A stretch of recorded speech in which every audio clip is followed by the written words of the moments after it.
Hi friends, welcome to Nila's kitchen. நம்ம இன்றைக்கி என்ன பார்க்க போகிறோம்னா சூப்பரான ஒரு மீன் குழம்பு எப்படி செய்யலான்னு பார்க்கலாங்க. நான் நல்லெண்ணெய் வந்து 1.5 டேபிள் ஸ்பூன் அளவு ஊற்றிருக்கேன்.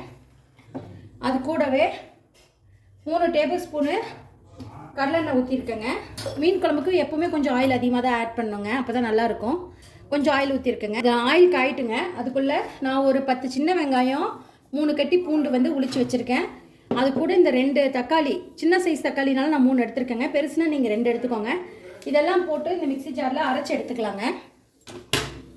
பாருங்க, ஆயில் நல்லா காஞ்சிருச்சு. இப்போ 2 வெந்தயம், ஒரு 2 வெந்தயம் போடுங்க, நிறையா போட்டுறாதீங்க, கசப்படிக்கும். கடுகு ஒரு 1/2 டேபிள் ஸ்பூன், சோம்பு ஒரு சிட்டிகை தான் போடுறேங்க. அதே மாதிரி சீரகமும் ஒரு சிட்டிகை போட்டுக்கிறேன். நல்லா பொரியட்டும். பாருங்கள், நல்லா கடுகு வெடிச்சிருச்சு. இந்த ஸ்டேஜில் கருவேப்பிலை கொஞ்சம் போட்டுக்கிறேன். சின்ன வெங்காயம் ஒரு 50 கிராம் அளவு நான் முழுசாக எடுத்துருக்கேங்க. இந்த மாதிரி மீன் குழம்புக்கு முழுசாக போடும்போது டேஸ்ட் நல்லாயிருக்கும்.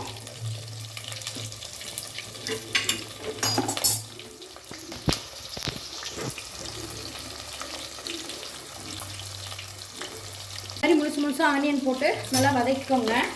இது ஆனியன் நல்லா டீப்பாக ஃப்ரை ஆகணும்.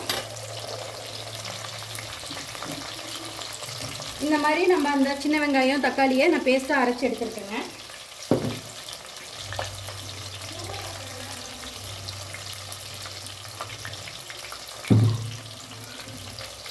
நல்லா ஆயிலில் வதங்கிடுச்சு ஆனியன் நமக்கு.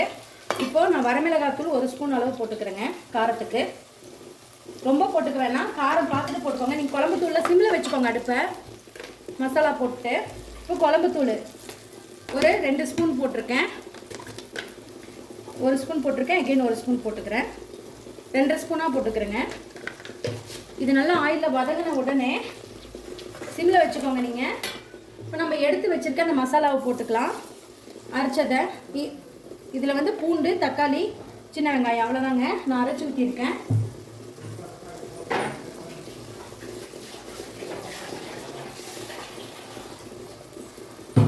இது நல்லா மிக்ஸ் பண்ணிக்கலாம். பாருங்க, இந்த அளவுக்கு நல்லா மிக்ஸ் ஆகும் மசாலா. நமக்கு ஆயிலே வதங்கிடுச்சுன்னா டேஸ்ட் நல்லா இருக்குங்க. அதுக்காக இந்த மசாலாலேயே ஒரு 3 பச்சை மிளகாயை நான் போட்டுக்கிறேங்க. இது நல்லா மசாலா அந்த சுண்டி வரட்டுங்க. ஓரளவுக்கு நல்லா சுண்டி வதங்கி வரணும். குழம்புக்கு நம்ம எந்த அளவுக்கு டீப்பாக ஃப்ரை பண்ணுறோமோ அந்தளவுக்கு டேஸ்ட்டாக இருக்குங்க. இப்போ நான் வந்து மிக்ஸி ஜாரை வாஷ் பண்ணி கொஞ்சம் தண்ணி ஊற்றிக்கிறேன். நீங்கள் உங்களுக்கு எவ்வளோ தேவையான அளவோ அந்த அளவுக்கு தண்ணி ஊற்றிக்கோங்க. இப்போ நான் இந்த ஸ்டேஜில் உப்பு போட்டுக்கிறேங்க. கல்லுப்பு நான் ஒரு 1.5 ஸ்பூன் போடுறேன். டேஸ்ட் பார்த்துட்டு போட்டுக்கலாங்க. உங்கள் தேவைக்கேற்ப போட்டுக்கோங்க. மீன் குழம்பு இந்த அளவுக்கு நல்லா டீப்பாக ஃப்ரை ஆகும். குழம்பு கொதிக்கணுங்க. இது ஒரு 2 நிமிஷம் நான் கொதிக்கிட்டோம். இந்த ஸ்டேஜில் நான் செகண்ட் டைம் அந்த ஒரு தேங்காயை நான் திருகி எடுத்த பாலை ஊற்றிருக்கேன். ஒரு அரை டம்ளர் அளவு ஊற்றிருக்கேங்க. இந்த ஸ்டேஜ்லேயே நான் புளி வந்து ஒரு சின்ன லெமன் சைஸு ஊற வச்சுருக்கேங்க. அது கரைச்சி ஊற்றிக்கலாம். ஆல்ரெடி தக்காளி போட்டிருக்கோம். உங்கள் புளி எந்த அளவுக்கு புளிப்பு தன்மை இருக்கோ அதுக்கு தகுந்த மாதிரிங்க. பழைய புளினா கொஞ்சம் கம்மியாக சேர்த்திக்கோங்க. நான் புளி வந்து ஊற்றிட்டேங்க. இப்போ நான் மிக்ஸ் பண்ணிக்கிறேன். இது நல்லா கொதிச்சு வரட்டுங்க. ஃபைனலாக தேங்காய் பால் ஊற்றி இறக்கிடலாங்க. பாருங்கள், மீன் குழம்பு நல்லா கொதிச்சிருச்சு. இந்த ஸ்டேஜில் நான் எடுத்து வச்சுருக்க திக்கான தேங்காய் பால் ஊற்றிக்கிறேன். நல்லா ஒரு கொதி வரட்டுங்க. பாருங்க, குழம்பு சூப்பராக வெந்துருச்சுங்க. இந்த ஸ்டேஜில் நான் மீனோட வால் தலையெல்லாம் எடுத்துருக்கேங்க, போட்டுக்கிறேன்.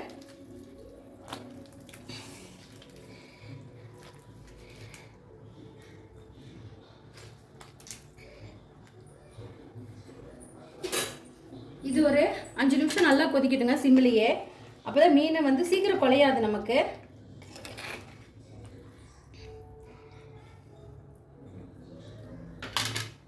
பாருங்கள், சூப்பரான ஒரு மீன் குழம்பு ரெடி ஆயிடுச்சு. கண்டிப்பாக நீங்களும் இந்த மாதிரி ட்ரை பண்ணி பார்த்துட்டு மறக்காமல் எனக்கு கமெண்ட் பண்ணுங்கள். இந்த வீடியோ பிடிச்சிருந்தா லைக் பண்ணுங்கள், ஷேர் பண்ணுங்கள், மறக்காமல் சப்ஸ்கிரைப் பண்ணிடுங்க. தேங்க்யூ ஸோ மச் ஃபார் வாட்சிங். Bye bye.